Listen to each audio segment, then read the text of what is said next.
All right, it's the question that I get on every single week in my life as a private practice therapist, so let's talk about it. So, the reason that I don't always do a what I made in a month or what my monthly check or weekly check looks like is because it really doesn't speak to the actual work I'm doing that month, that week, or at that time. And that can be confusing for people who aren't in private practice, but what I bill in a month has very little impact on the actual money that I'm making in a month because there's so many factors that go into it. First, once I submit the insurance claim, however long it takes for them to actually pay me, which can vary anywhere from a week to 6 weeks or more.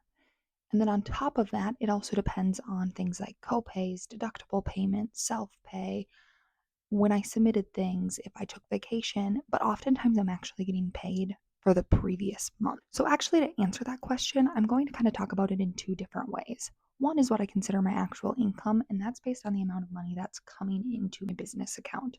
So, for the month of May, I had about $8,800 enter into my account. After I take out my expenses and about 30% set aside for taxes, my income was about 5,200. Now here's another thing to know. I have some set pieces of expenses that are going to be the same every single month, but then there's also going to be different ones. So when I renew my license, that's going to be an extra $400. That's a different expense. Or if I have CEUs that month, things like that.